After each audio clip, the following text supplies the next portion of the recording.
Okay. So we got the PS5 Pro reveal.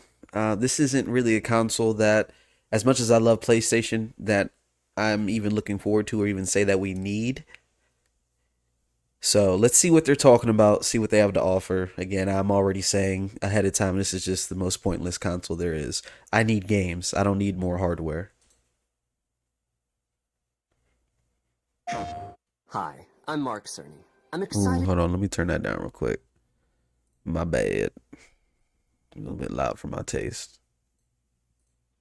to be here to talk about the newest addition to our console lineup, PlayStation 5 Pro, and how it advances gaming technology. But first, I want to take just a minute to look at what we put in the original PlayStation 5 and how it delivers an exceptional gaming experience. When PS5 debuted in 2020, it brought a lot to the table. 8 Zen 2 CPU cores form the brains of PlayStation 5 and enable high-speed complex gameplay, with character counts reaching into the hundreds and frame rates that can be as high as 120 frames a second. On very limited games. Note that on very limited games, and that's PlayStation and Xbox's both of them. PS5 has a powerful RDNA 2 GPU, which can render anything from intricate details to fantastic worlds with vast panoramas to explore. Ray tracing allows for dramatic visual improvements, including reflections off of water or glass, and the realism that comes from real-time global illumination. So I'm just gonna ask ahead of time again. We're only a minute in, but why not just buy a PC? And I hate saying that. I'm not part of the PC master race. I'm not. I'm not a PC elitist.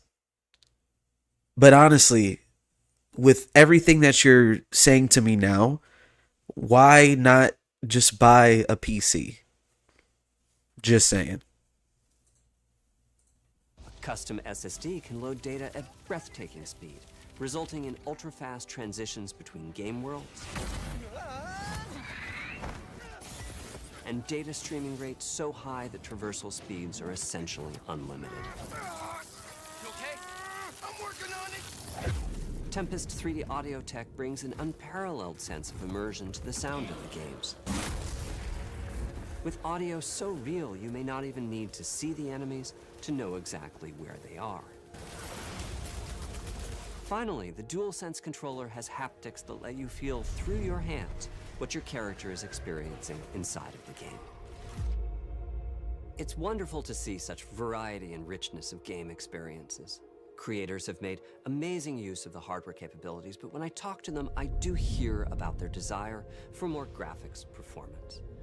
The dreams of the developers are bigger than can be supported at 60 frames per second, and that leads to an aspect of modern gaming that we're all familiar with: graphics How modes. about It games, can be a bro? difficult choice for players. I want Fidelity games. modes emphasize the visuals, typically through higher resolution rendering. These modes might also have enhanced detail or use more ray tracing. But the games only run at 30 frames per second. The visuals can be choppier and the controls less responsive. Performance modes emphasize frame rate and interactivity, typically choosing to run at 60 frames per second, mainly by reducing the graphical detail until those frame rates can be achieved. When asked to decide on a mode, players are choosing performance about 3/4 of the time. Removing that decision, or at least narrowing Why are you trying to butter me up?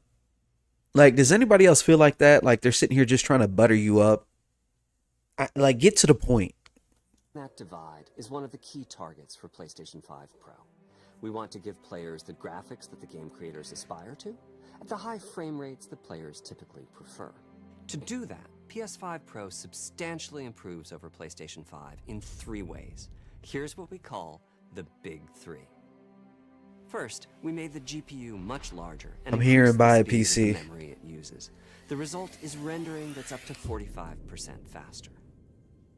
Second, we made major upgrades to the ray tracing, taking a streamlined and accelerated approach that allows calculation of the rays at double or even triple the speeds of PlayStation 5. I'm hearing buy a And PC. finally, we added custom hardware for machine learning and an AI library called PlayStation Spectral Super Resolution, or PSSR for short. PSSR analyzes the game images pixel by pixel and can add an extraordinary amount of detail, which boosts the effective resolution of the games. I'm hearing buy a Game PC. creators are adding PS5 Pro support to new... Wait a minute. Before you sitting here talking about artificially boosting some damn resolution, what happened to all that 8K shit y'all was talking about on the box? What happened to that? Where's that at? and existing titles. And with the big three involved, the results can be pretty amazing, with graphics showing something like fidelity levels of detail, but at double the frame rate. Here's The Last of Us Part 2 running on PS5 Pro. It has huge amounts of detail and targets a super smooth 60 frames per second. Let's compare this to the fidelity mode on PS5, which is only running at 30 frames per second and is therefore much choppier. What's the resolution? This goal of delivering almost fidelity-like graphics at performance frame rates has been achieved for a broad set of titles, including Marvel's Spider-Man 2 and Ratchet & Clank Rift Apart. We can see that PS5 Pro is close to doubling the power of PlayStation 5. They put a nice little filter on it, nice little color filter on it is what they did. You didn't say not one. I didn't hear not one word about resolution. Maybe I missed it, but I didn't hear it. Way to compare the two consoles is to look at PS5 Pro versus Performance mode on PS5, both of which target 60 frames per second. Buy a PC. What we see here is a difference in detail. PS5 Pro is much sharper and crisper than PS5. That it is. For this, my favorite is the parade scene from Ratchet & Clank. Distant details are much clearer. So like, And here, real quick, that's great. And yes, does it add, just, is it a little bit of a step forward? Yes, I'm not going to take away from that. But that detail that he's speaking on, your eye is going to grow so accustomed to that so quick that you're not going to notice it that much. And what I'm trying to say is, like, when you went from the PS1 to the PS2, the PS2 to the PS3, you saw that jump between consoles. With this right here, again, why not just buy a PC, bro? Like, just get a PC. If we're at a point where the upgrades are so just minute between consoles or sub steps, like, just buy a PC and upgrade it. And I'm not part of the PC master race. I'm not a PC elitist, but at this, I can already assume this is going to be a high price point. I mean, the PS5 is $499 retail, right? So $449 if you can catch it on sale. So this has to be at least $799, right? $800. Again, that's an entry level pre-built PC. I used to work at Best Buy, I could tell you. So I'm not really seeing it, especially with the lack of games. And that's a personal thing. That's subjective. I understand that. But at this point, guys, like, for real, and PlayStation's already moving some things over to PC anyways, like the Spider-Man title here I love so much. Just get a PC. we can see Marvel's Spider-Man 2 is noticeably higher resolution throughout the scene, including the trees and procedural cars. So overall, some remarkable improvement to the games. On PS5 Pro, we can see increased sharpness to the graphics or smoother and more responsive gameplay. This is the big three showing their value. As you've been seeing, machine learning via the PSSR library is being used quite broadly to add pixel detail and boost frame rate. But there are as many approaches as there are game engines. The increase in raw GPU power is being especially effective for Horizon Forbidden West. Apart from the detail boost, that extra graphics power is allowing for improvements to lighting and visual effects, as well as to the hair and the skin in cinematics. Open up, guys. Jorv's orders. I'm just going to say this. This is subjective, guys, so don't kill me for this. Graphics are great, and I love a game with excellent graphics, right? That's what adds to part of the immersion of the game. But at this point, I don't need any more graphics. Red Dead Redemption 2 proved and showed off excellent graphics. And I'm sure when this GTA 6 rolls around, again, you're going to see, again, the new standard, the new pinnacle of graphics. Rockstar has always done that. At this point, though, guys, I don't need or even really desire more graphics. I desire stories. I desire characters. I desire fun gameplay. That's what I'm after. It's hard to sell me a new console on its power, and this is the problem that I had with Xbox. You can't sell me a console based on power. I need games. I need story. I need an experience. There's no experience to me anymore on these consoles. Sony has a good catalog of story-based games, so that has aided them. And that's the only reason why I've really continued to play them. Xbox, on the other hand, there's nothing left for me over there. And I hate saying that. I used to love Gears of War. At this point, guys, I don't need more power and ray tracing and all that. Just give me games. Give me games. Y'all were knocking it out the park every like year during the PS3 era and some of the PS4 era. It's been nice and dry for the better part of 4 to 5 years from you guys. Even your flagship titles have been, in my case, disappointments. I'm sorry. I was over the moon and completely ecstatic to play Spider-Man 2, God of War Ragnarok, and both of those in my book were a letdown. And we can discuss that if you guys want. But you can't sell me power. I need story. So let's see what else they got to say. Good enough for me.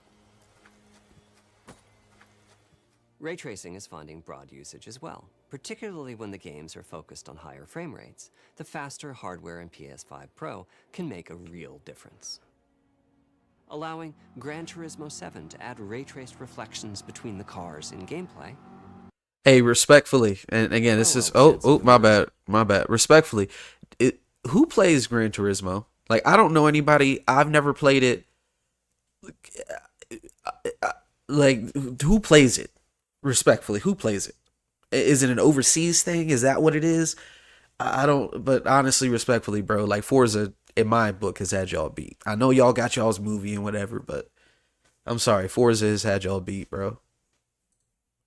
Allowing Gran Turismo 7 to add ray-traced reflections between the cars in gameplay, while continuing to support their targeted 60 frames per second.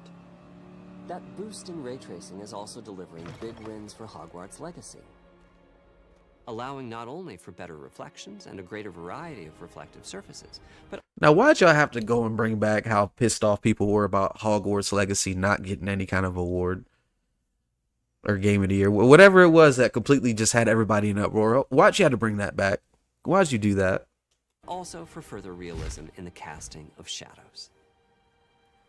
I hope you've enjoyed this run-through of the technology behind PlayStation 5 Pro. Not really. Simply put, it's the most powerful console we've ever built, and a worthy addition to the PS5 family. Let me wrap this up by giving you a quick look at a number of games running on the new console. Are they going to be new games?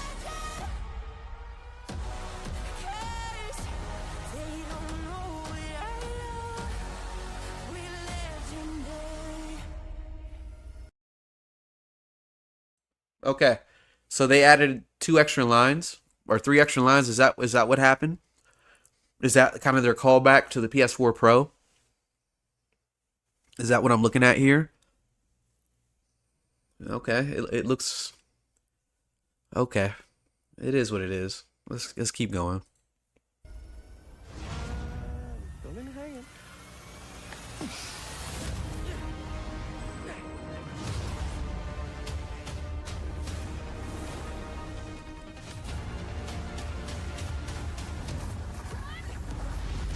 Close your eyes. It'll be worth it. Okay.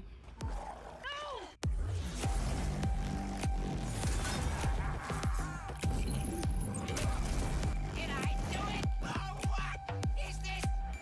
What's with all the neon?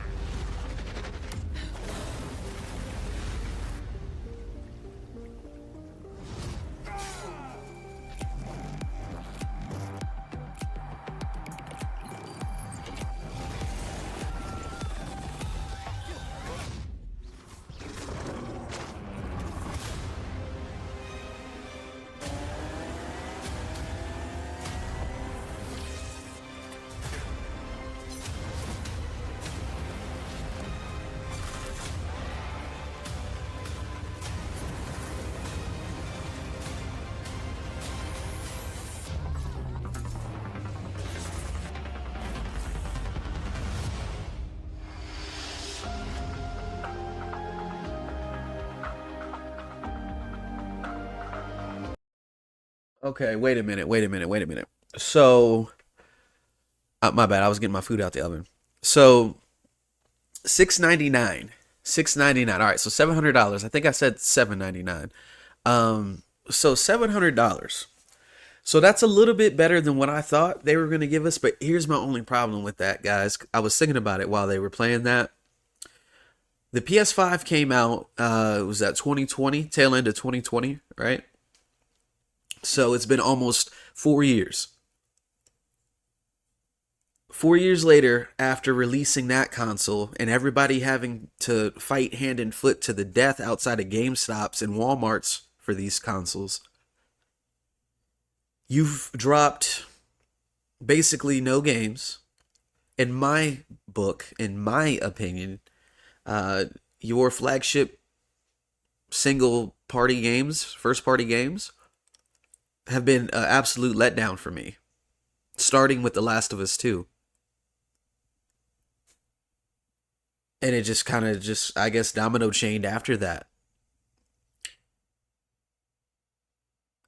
I owned 3 different PS5 consoles within that 4 year time span. 4 year time span. I love the PlayStation family. I love the PlayStation catalog, aside from their newer titles. I grew up playing Spyro Year the Dragon on PS1. Have it emulated now. Love Sony. But the reason why in the past 4 years I've owned those 3 different consoles is because I also own a PC. And the games that I play on that console, I can also play on PC. And if you guys are going to sell me a console at $700, and we're going to adjust for inflation on the next console generation, so we'll say $800. If you're going to sell me a new console every 3 to 4 years at $700 to $800 a pop, well, that's $1,600 coming out my pocket, on top of the games that are now $70, the controllers that have stick drift. If I'm going to start forking out $2,000 just so I could play a game over a single generation life cycle, that's like just bare minimum. If you were to buy the PS5, let's do the math real quick. I bought the PS5 originally when it came out, and I caught it at GameStop for $750 with 2 controllers, 2 or 3 games, and then the console. So I spent $750 on that. If I would have held on to just that one console and then went to purchase this Pro here for $700, well, we have $1,400 right there alone. Okay. I had to get a second controller. That's $70. All right. So call it $1,500. You got, and then the games at $70 a pop, which unfortunately end up to be pretty disappointing. Oh, wait a minute. I forgot to mention the part where also I'm landlocked to just this console family. You see, I never was one that used to pick sides back in the day when people really would go to GameStop at midnight and wait for a game release. I was never the one back in the day to be like, oh yeah, I'm a Sony pony, right? You guys know what I'm talking about, all them years back, right? I'm a Sony pony. Or I'm an Xbox fanboy. No, I was never either, because I want to play everything. I don't want to just be limited to one side. I want to play everything. But if you fast forward to today, well, these single party first party games that they're developing are so trash that's why everything has been pushed to start to become crossplay. And at that point, if everything's crossplay, again, I gotta ask, why buy a console anymore? Just buy a PC. And I hate saying that. Anybody who personally knows me knows I hate saying that. But it just doesn't make sense. Oh, wait a minute. I forgot to calculate in. Also, guys, my bad. I'm sorry. I got sidetracked. I forgot to continue running the math. I said the 2 consoles were, and the controller and all that was $1,500, right? Well, let's not forget, because I used to work at Best Buy, so I'll tell you. Let's not forget that you also need to upgrade your TV. If you want to maximize the capability of this PS5 Pro, you're going to probably need to upgrade your TV, which is going to be anywhere from, to get a quality one, a 43-inch, anywhere from, we'll call it $749 to $1349. Really higher than that. It's going to be higher than that, but I'm being generous. So factor that into that as well. If you want to maximize the power of this PS5 Pro that they've spent the last 9 minutes really trying to butter you up on, I was trying to figure it out. It makes sense now. Why not just buy a PC? If you're going to fork out $3,000, we'll call it, why not just buy a PC and put the same money into it? And then you can play everything. Or you want to get into the mod community, or you want to stream, or you want to emulate, whatever you want to do. Because Xbox already is making that migration. We see it. And then Sony, they're already putting their exclusives on Steam. Why bother, guys? And I love physical media too. I don't see a physical disk drive on there. Maybe I need to keep moving forward. I didn't see a physical disk drive on here. So it looks like they're making that digital only push as well. So again, guys, at that point, I gotta ask, why buy a console? Because neither one right now to me has any first party exclusives that are worth buying one for. I'm sorry. So let's see if there's anything left. I don't think so, but that's my honest opinion if not. Yeah, that's it. Okay, so yep, that's my honest opinion, guys. I hope you enjoyed the talk, the ramble. Try to keep it kind of short, but I had to be honest, man. So thanks for watching. Like, subscribe, comment, share, all that good stuff. I don't want to be one of those guys, but hey, have a good one.